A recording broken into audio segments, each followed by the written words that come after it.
Howdy, and welcome to You've Got People Problems, the podcast where we tackle the leadership challenges that no one wants to talk about, but every business faces. I'm your host, Melissa Ortiz with Activate Human Capital Group, and this is episode 15. Today's episode is all about something simple but powerful: how we use words in the workplace. I'm joined by Ellie Prentice, an experienced HR leader currently serving as Director of HR at UCP Sacramento, with more than 2 decades of experience in the nonprofit and education sectors. Ellie's one of the few HR leaders I've encountered in the past 20 years who can cite labor code one moment and lean into a wholehearted performance conversation the next. We're talking about how we don't have to paint ourselves, or other people for that matter, into a corner the way our brains tend to prefer. We can be tough and tender. We can be transformative. Whether it's in feedback, culture building, or navigating hard conversations, this conversation has some valuable words you can use at work and in your personal life. So let's get to it. So thank you for joining us, Ellie. I'm thrilled to have you.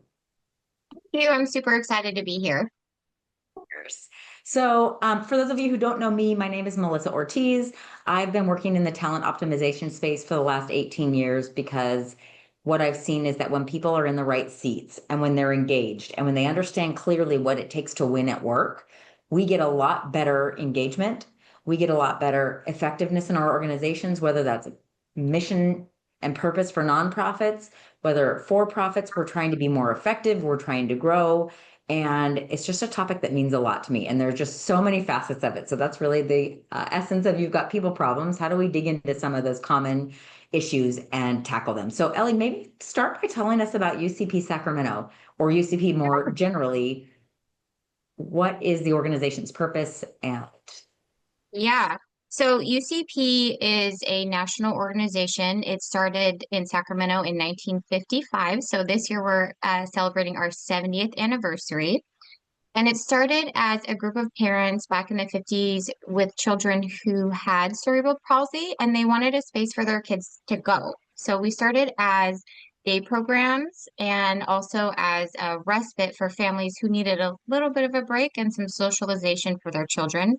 Over the years, we've grown, and in Sacramento, we now have 8 day programs for adults with developmental disabilities, either cognitive or physical.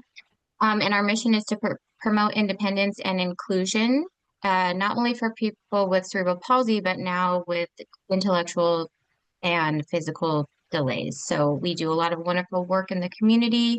We have a lot of great partners, and we are potentially expanding into the kids space, which is something I'm super excited about.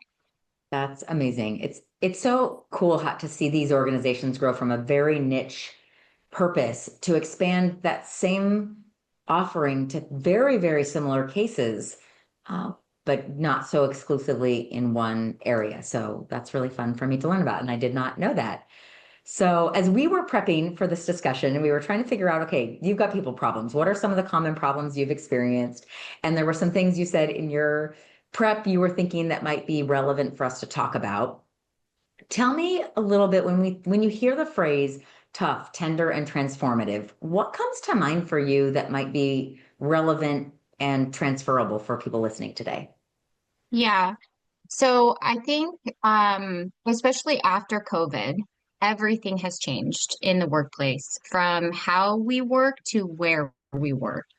And I think that for me, one of the good things that came out of COVID was the focus on people and how what they do matters. And I think the sentence that you've shared with me that I so resonate with is the right people in the right place. And not only is that important for the seats that they're sitting in, but it's also important for them because you've shared so many times before how people want purpose in their work. And if they're not feeling purpose in their work, they're not in the right seat. And it just from a leadership perspective, having the ability to not only hold people accountable, but recognize that the people you're holding accountable are human who suffer from the human condition is just monumental to me because no one is able to be put in a box. We are all living in a gray space, and two things can be true at the same time. I think leaders sometimes feel like they either have to be one way or another, when the reality is that when you work with people in human service fields, education, nonprofits, nursing, those kinds of things. Your work product is the person, not a service or a tangible object. So you really have to approach those people in a different way and understand that if you expect, for example, teachers to have differentiated learning offered in their classrooms, then it just makes sense that we have principals and directors who offer differentiated supports to those people. So I'm going to pause you there. Tell me what the word differentiated means in education for those listening who don't know. It's a very specific term, right? Yeah.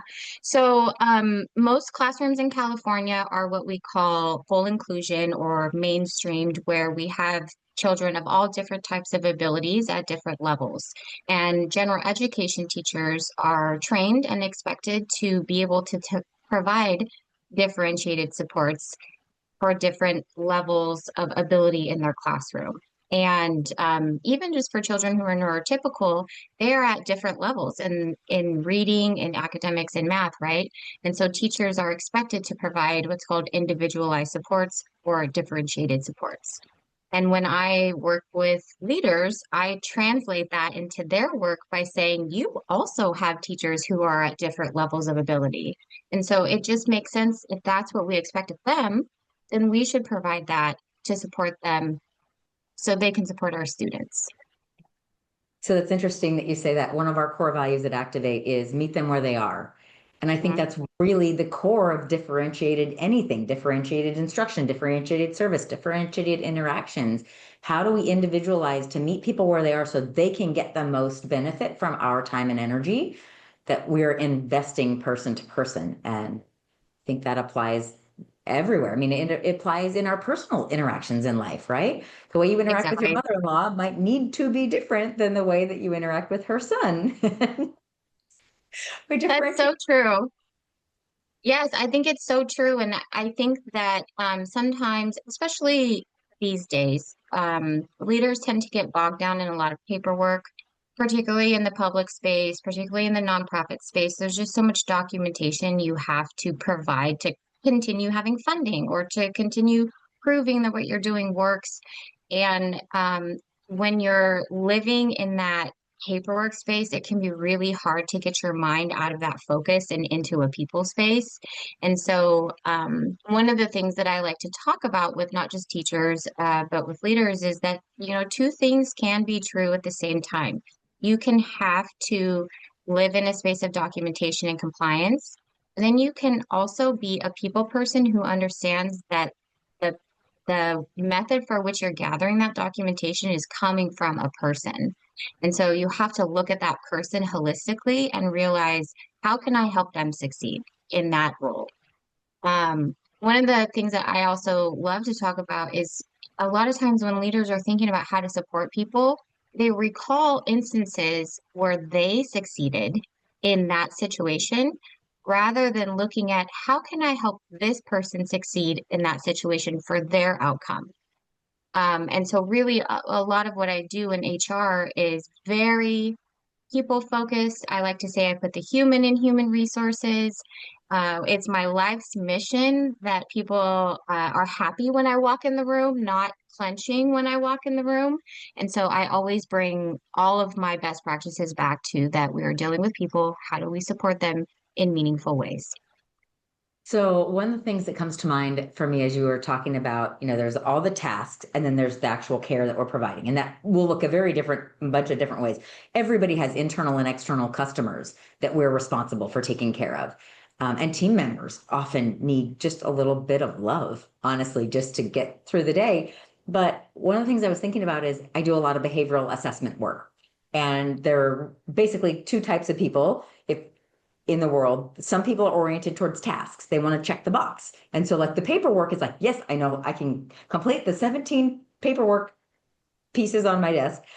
And sometimes it helps for them. One of the tricks that I've really found is like sometimes they need to put in their brain, okay, now my next task is taking care of this person. And it becomes the task that they do. And they can do it more wholeheartedly when it is their task. And that sounds really cold to someone who's people oriented. And they're doing the tasks, all that paperwork stuff. They're only thinking about the human that they're doing that work for. as they're Mhm. checking those boxes. They're doing it out of love and complying, because if they don't do that, maybe that family, say it's in healthcare, won't be able to get something refunded or applied to their insurance policy. And so they do it for the person. And so one of the coaching tips I often use with people is like, which orientation are you? You don't need to take an assessment to know that. Like, are you a task oriented person or a people oriented person? And so those different approaches can be really beneficial. Absolutely. So I just started in my organization in January, and I came on with an amazing, well-seasoned team that I'm so happy to support. And this is so personal to me because my generalist was acting in the director space while they were searching for someone. And when I came in, I met with everyone to find out what their strengths are. You introduced me to Predictive Index. We talked about Strengths Finder. And so I utilized that information when I was meeting with them to figure out what matters to them, where their skills are, how we can possibly rearrange tasks. And she told me, I hate investigations. I don't like going out and dealing with the employee relations stuff. She is a spreadsheet queen, and I just am not. That's not my skill set. I look at Excel and I'm like, ugh, and she's just great with it. And so we had agreed, I'll take all the people problems, throw any of that stuff at me any day. But when it comes to the writing Excel reports and pivot tables, that is not my jam. So we are a perfect match in that she loves the task-oriented type things, and I love figuring out the people problems, and we just work so well together. I have to say that's one of the things that I often see in the people problem space is we tend, just human nature is to hire in our own image. If someone looks, sounds, acts like us, they react to the world the same way we do. We think they're going to be Yeah. great because I'm great, obviously. And what happens is what we really needed was a yin for our yang, and we needed someone that was like, oh, you do things that way? Because they don't do them our way. They make such better team members for us. And so that's one of the typical habits that leaders have to break is start thinking more holistically about, I like this idea that stars have sharp points and they should. So we should Hmm. over time be sharpening the points on our stars, and whether we use great assessments to do that or we just understand ourselves. And then we should overlay those stars with people who align differently and fill in the gaps of our stars. So stars have sharp points and teams can be well-rounded. And it's amazing how that concept, people are like, oh, I do need people that are not like me. And Yeah, absolutely. I think also too, a lot of times leaders put pressure on themselves to be an expert in every area, right? And in the HR space, we cover learning and development, workers' compensation, risk, health and benefits. There's just so many areas of HR, and there there is people out there who know everything and they're experts in that. And I would be lying if I said that workers' comp was my favorite thing ever. So I'm very honest in that I will help an organization with their people problems. I get excited about data and how we can translate that into actionable steps for the people that we're trying to support. And so when I was coming into my team and we have a former chief of human resources officer who has retired, but just decided that she wanted to come back and support and lend her expertise. And I cannot tell you what an asset she is to me because she has a 35-year career history wow. and her specialization was in benefits and things like that. And so it's been such a blessing to me to come onto this team and have these points of the star that they can help me grow and fill in those gaps too. Very cool. Okay, I want to go back in time in our conversation because I think we kind of glossed over something that's going to be a really main part of our discussion. A couple times you said two things can be true. I want to dig into that a little bit because I think if we think about the two things being tough and tender, whoa, I think so many people think I am either tough or tender. How could I possibly be both? Yeah. So, and two things, they may not be even on the same scale, but two things that seem like they conflict in our mind, and getting out of black and white thinking and out of um, just these extreme decisions. Our brains want to categorize things, right? That's why stereotypes exist, because your brain is trying to categorize and simplify for your brain, because our brains are lazy by nature and they want groupings. And so talk to us a little more about the two things can be true, and how do you help leaders learn these concepts? Give us examples. Take me down this path a little bit, if you will, Ellie. Yeah. Yeah. So I didn't come up as your traditional HR person. I started as a preschool teacher 22 years ago and came up in the early childhood space, had, worked at various levels of teaching and management. And then about 10 years ago, just went for my passion in people and in HR. And I felt like there was this gap in strong leadership for leaders. And so that's really where this topic comes in for me, is that I dived into HR. I dove headfirst into behavioral science, and I learned about something called dialectical behavior therapy. And in Oh, okay. Say that dialectical, again. Say that three times fast. Dialectical behavior therapy. Okay. yes, Go ahead. DBT. It's most people know of cognitive behavior therapy, and Okay. dialectical behavior therapy is just a branch of that. Okay. And the core principles in there are something called dialectics, and I'm not going to dive into all those, but one of the dialectics is a mantra that is taught that two things can be true at the same time. And uh, I like to use that in my coaching and my support of people to help them build a framework that works for them. Because when you say, well, your perspective is true for you, and this person's perspective is true for them, it's almost freeing for people to understand that they don't have to be right or wrong or place blame. It's just that the problem is the problem, and we each have our own perspective. Building that framework in helps people work through their interpersonal relationships. It helps teachers support their students in different ways. It helps leaders understand that they don't have to be put in a box and be seen as one way, and they have the ability to work on a spectrum with people. And for me, I just tout it in every top to bottom of my life because it's true for our interpersonal relationships as well. You can be a really cool mom, but then you can also set boundaries for your kid, and that doesn't make you a bad mom. Or you can say no, and you're not a bad mom for doing that. You can put yourself first, and you're not a bad mom for doing that. It's it's just almost so freeing for people to understand that they have permission to be more than one thing. So it's almost like what you're telling me is that life and work and interactions and our natural approaches are not an all or nothing game.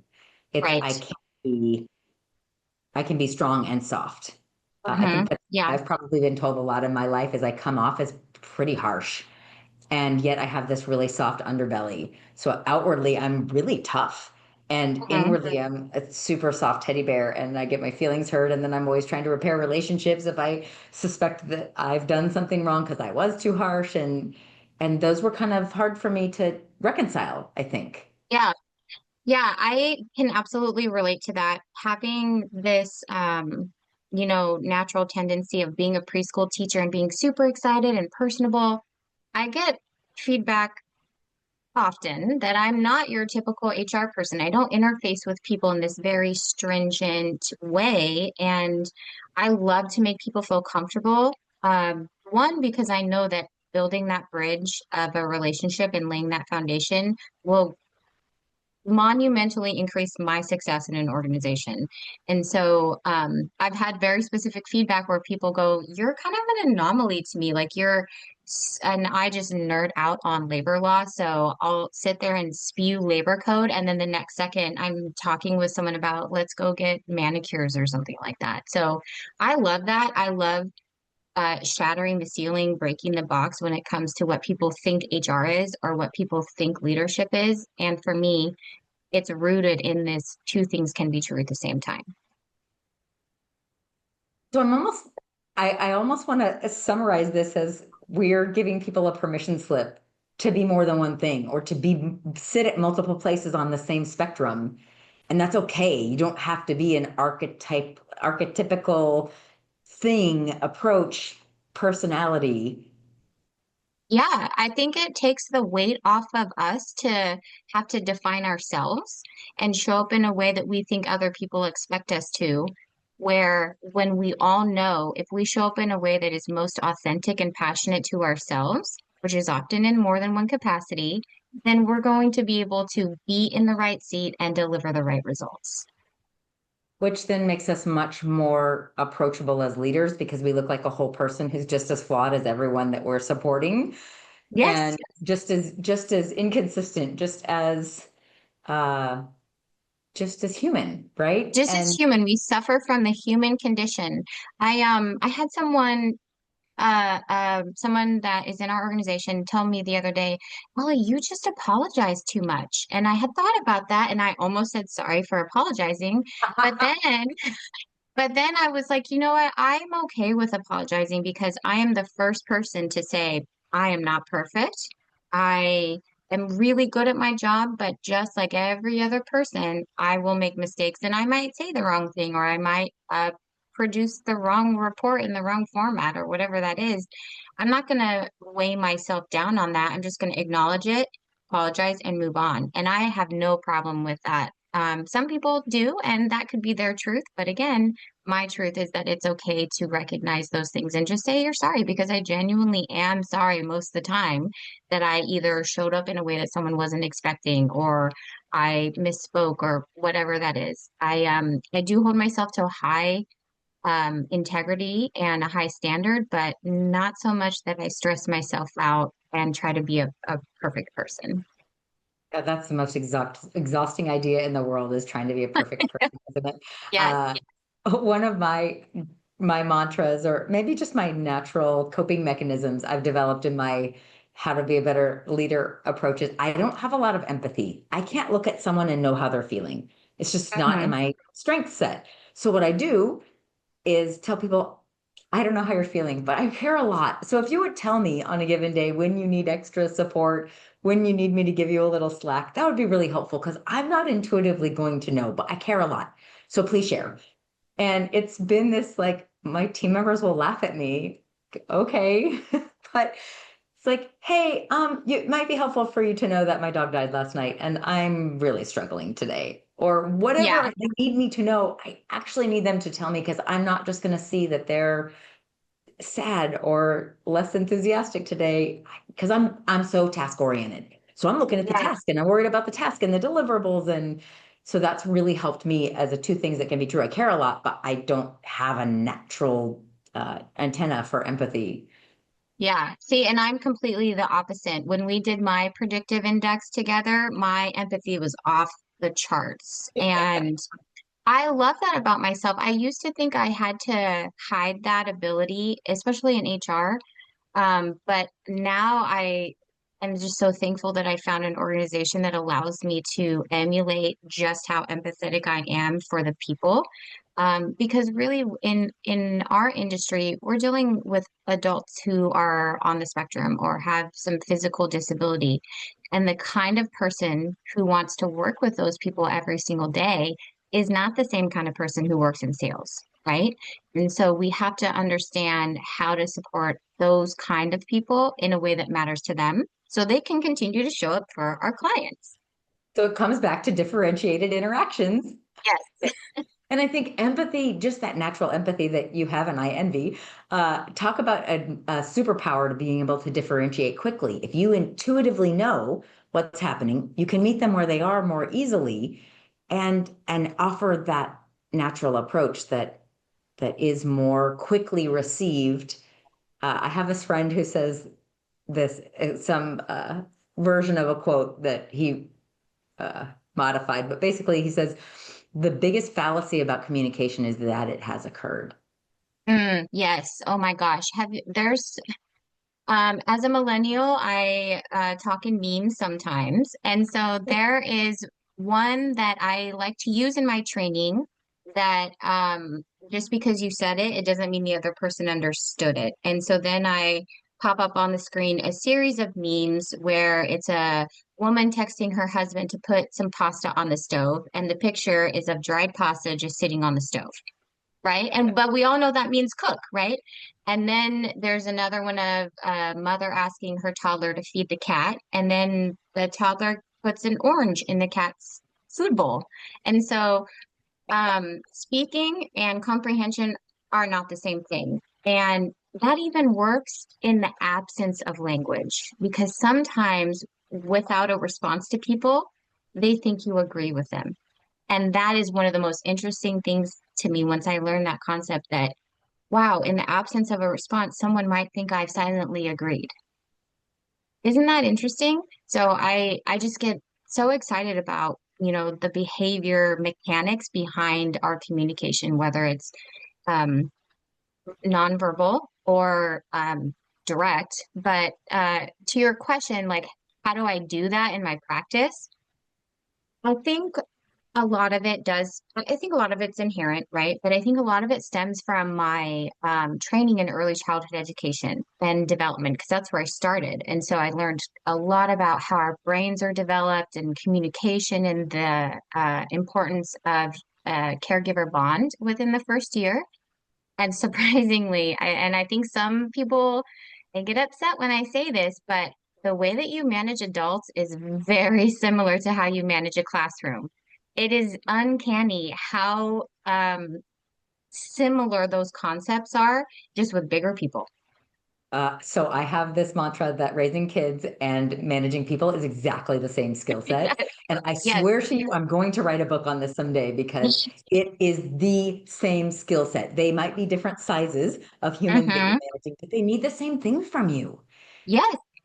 And I And think the empathy part of it for me, I think when you extend that olive branch to people and they're not expecting it, it's so disarming. I can't tell you how many people have sat in my office and they're in HR and I start the conversation with empathy, even just from the quick, hey, I need to meet with you, good chat in the invite is disarming. And that is empathetic of that person receiving it. And I think for me, that's a superpower because, like I said, I didn't come up in HR. So I know what it feels like for HR to interface with me.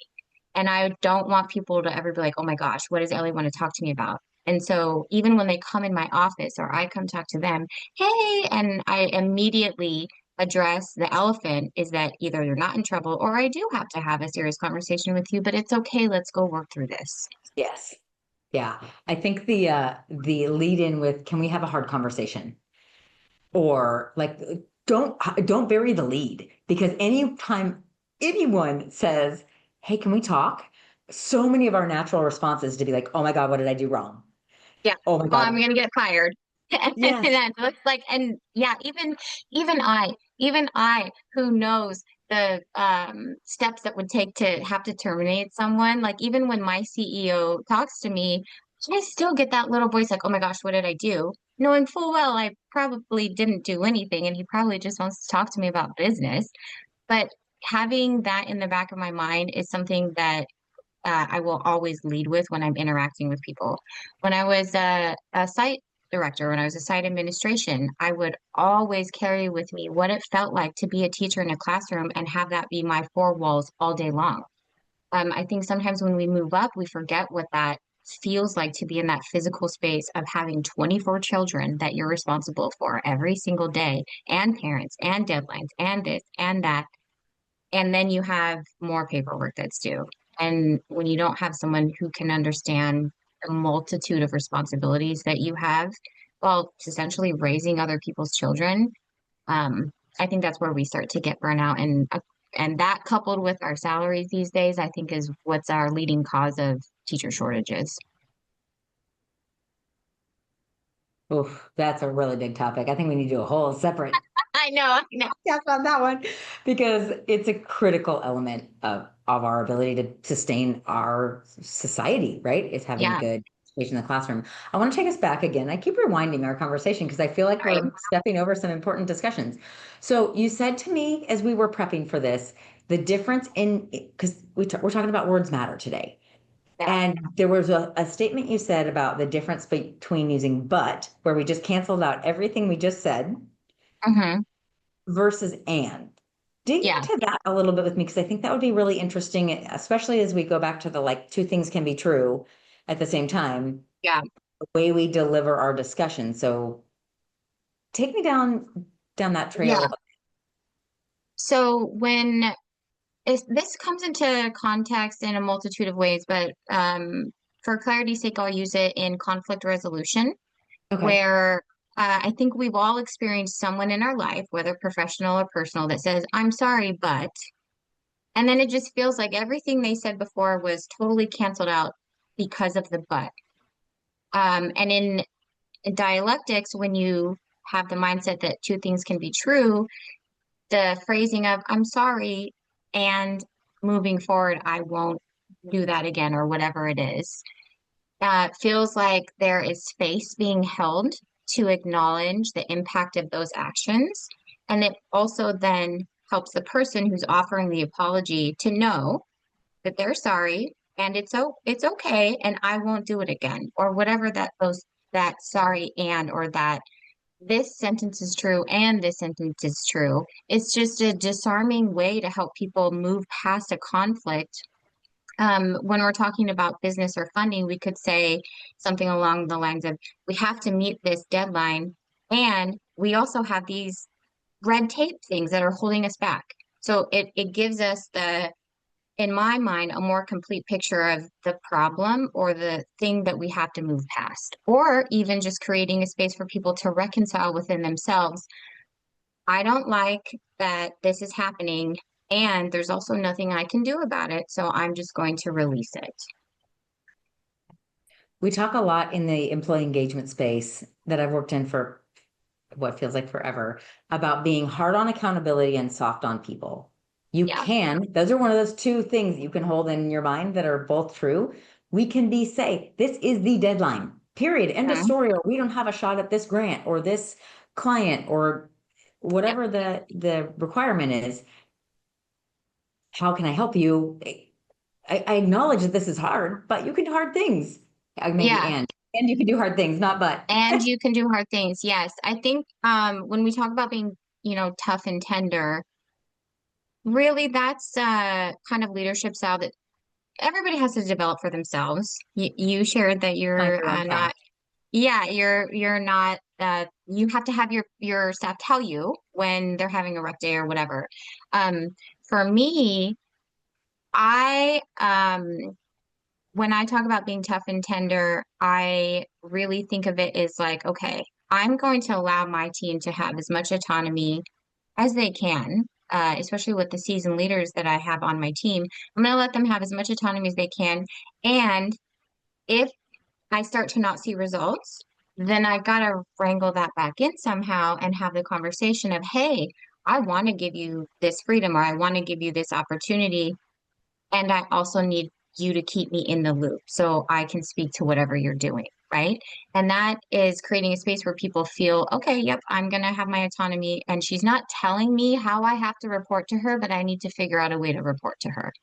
Um, and I think sometimes people think it either has to be micromanaging or too far Yes. back.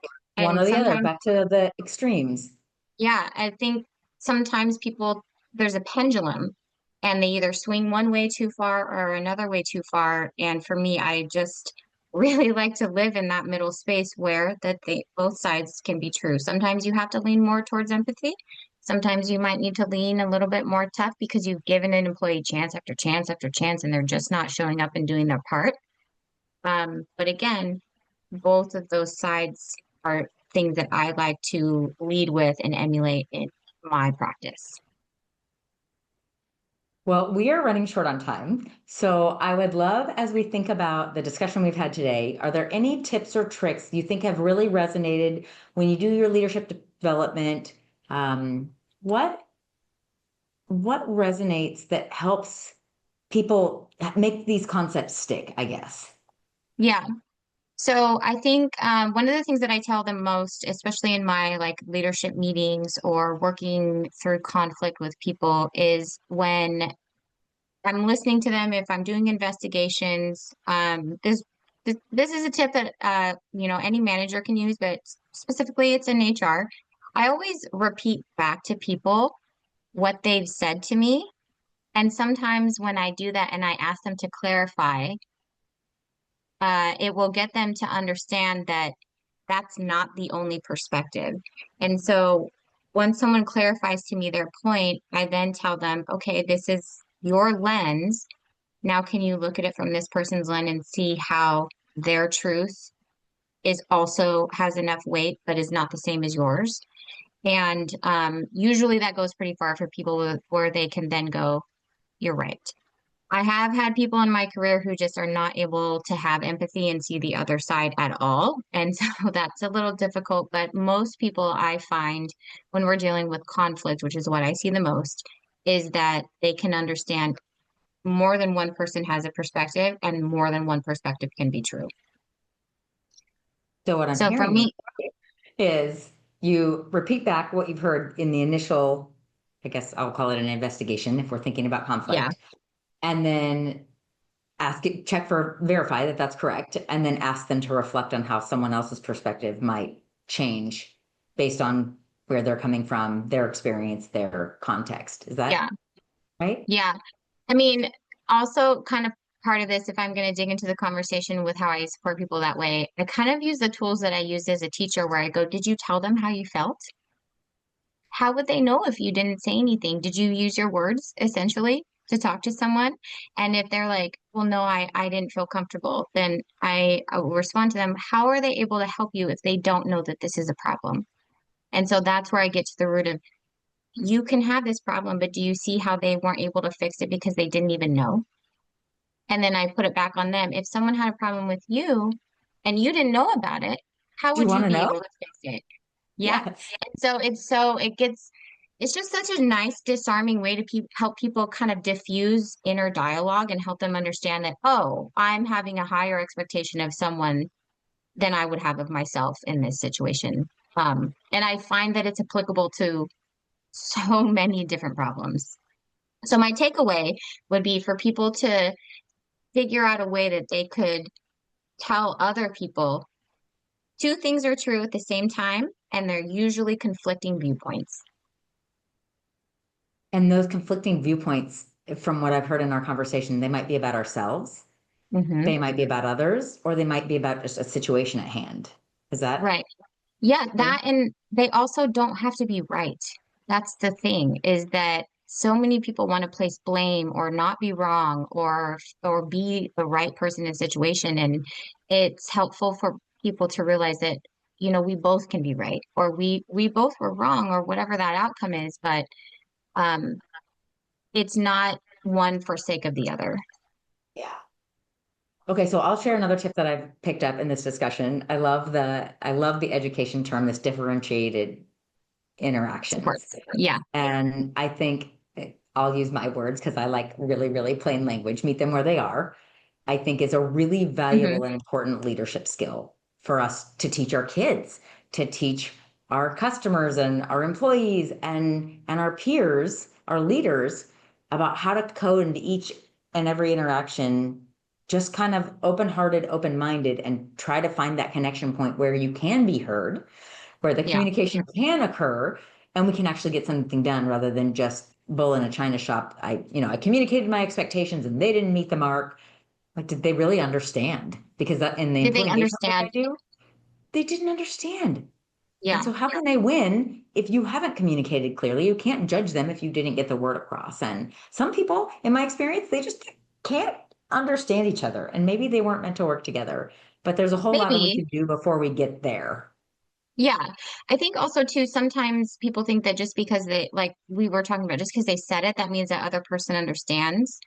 Yeah. Um, but also, and I think sometimes people think that if they're too clear, it's too tough. And I go right back to Brene Brown's Clear is Kind. And when we talk about supporting people and we talk about setting expectations, we can be kind and clear and tough and empathetic all in one thing.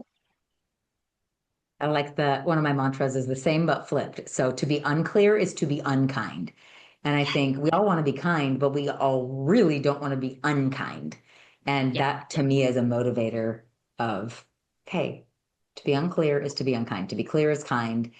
And I see that across the board, personal, professional, nonprofits, our volunteer work. It just matters a lot. So I think these are some great takeaways and tips. I've so enjoyed chatting with you. I think I'm going to see if I can get it right. Dialectical behavior therapy, DBT, Yes. is something that is a super interesting can of worms that I have never explored and want to learn more about. So I think we could have spent a whole lot of time on this topic, but I enjoyed chatting with you. I hope people listening in got a lot of value from this interaction. I'll move this out of the way. And for those of you who want to contact Ellie, here's her email address. You can find her on LinkedIn. You probably know how to get a hold of me through my website. Here's my email address. I'm Melissa Ortiz, and this has been a really great episode of You've Got People Problems. So thank you so much, Ellie. Well, that's a wrap on this episode of You've Got People Problems. If you got something out of the conversation, make sure to subscribe, leave us a review, and share it with the other leaders in your network, because let's face it, we all have people problems.